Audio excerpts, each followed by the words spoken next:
घमंडी चूहा। चूहा बहुत होशियार था। वह एक जंगल में रहता था। उसने अपना एक छोटा सा घर बना रखा था। जंगल के पास एक घर था। उसमें एक छोटा सा बच्चा रहता था। उस बच्चे के पास लॉन्ग बूट थे, लेकिन वह छोटे हो गए थे। उस लड़के ने वह फेंक दिए। बंटी चूहा, अरे ये जूते तो बहुत अच्छे हैं, मैं इसमें आराम से सो सकता हूँ। बंटी चूहा एक जूते को घसीटकर अपने घर के नीचे ले आता है। दूसरा जूता लाने की उसकी हिम्मत नहीं थी, इसलिए वह उसे ही साफ करके उसमें अच्छे से सोने का बिस्तर बना लेता है। फूलों से उसे सजाता है। बंटी बहुत खुश रहता था। जंगल के और जानवर उसे देखने आते थे। जानवर जब उसको देखते तो बंटी चूहा बहुत नखरे में अपने जूते पर चढ़कर बैठ जाता था। एक दिन नटखट कबूतर बंटी से मिलने आया।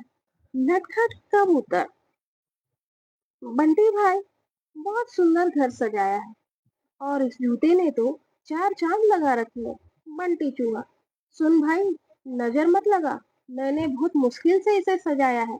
तुम जैसों की नजर लग गई, यह खराब हो जाएगा। नटखट कबूतर, भाई, मैं तो तुम्हें बधाई देने आया था, लेकिन लगता है तुम्हारा घमंड तो सातवें आसमान पर है। बंटी चूहा, मुझे किसी की बधाई की जरूरत नहीं है। मैं जानता हूँ तुम सब मुझसे जलते हो, क्योंकि तुम बाहर सर्दी झेलते हो और मैं इस जूते में घुसकर आराम से सो जाता हूँ। नटखट कबूतर बिना कुछ कहे उड़कर वापस चला जाता है। अब बंटी चूहा सारे दिन घूमकर खाना खाता और रात को अपने जूते में आकर सो जाता था। धीरे धीरे जंगल के सभी जानवरों ने उससे बात करना बंद कर दिया था। अब उसका कोई दोस्त नहीं था। धीरे धीरे समय बीतने लगा। एक दिन रात के समय जंगल में तेज बारिश होने लगी। इस सबसे बेखबर बंटी चूहा अपने जूते में आराम से सो रहा था। उसे बाहर की मौसम का पता ही नहीं चला। बारिश का पानी बढ़ने लगा। जूते के तले में एक सुराख था, जिससे पानी जूते में भरने लगा। कुछ ही देर में बहुत सारा पानी जूते में भर गया। तभी बंटी चूहे की नींद खुली, लेकिन तब तक बहुत देर हो चुकी थी। पानी बढ़ता ही जा रहा था।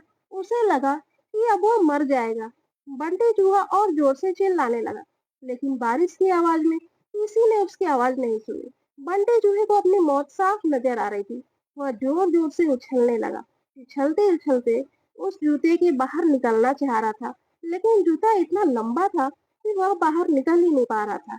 इधर दूर एक घोंसले में नटखट कबूतर अपने बच्चों के साथ बैठा था। नटखट कबूतर, बच्चों, लगता है किसी के चिल्लाने की आवाज आ रही है, कोई मुसीबत में है।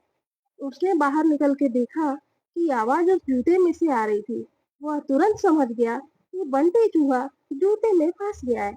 नटखट कबूतर बिना देर किए किसी तरह उड़कर वहां पहुंच गया। वह जूते के ऊपर बैठ गया। उसने देखा बंटी चूहा डूब रहा है। बंटी चूहा, कबूतर भाई, मुझे बचा लो, नहीं तो मैं मर जाऊंगा। नटखट कबूतर, क्यों, तुम्हें तो इस जूते के सिवा किसी की जरूरत ही नहीं थी। बंटी चूहा, भैया बचा लो, मैं घमंड में आ गया था। यह सुनकर नटखट कबूतर उसे अपनी चोंच से पकड़कर खींचने लगा, लेकिन बंटी चूहे का वजन ज्यादा था। नटखट कबूतर उसका वजन उठा नहीं पा रहा था। नटखट कबूतर, भाई रुको, मैं अभी बाकी जानवरों को बुलाकर लाता।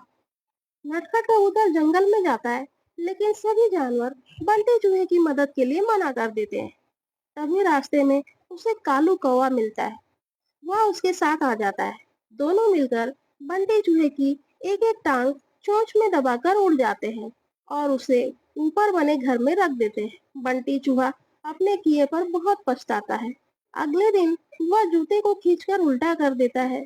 उससे उसका पानी निकल जाता है। उसके बाद वह उस जूते को घसीट कर ले जाता है और नदी में फेंक देता है। यह देखकर नटखट कबूतर और कालू कौवा बहुत खुश होते हैं। फिर बंटी चूहा सभी जानवरों के पास जाकर सबसे माफी मांगता है।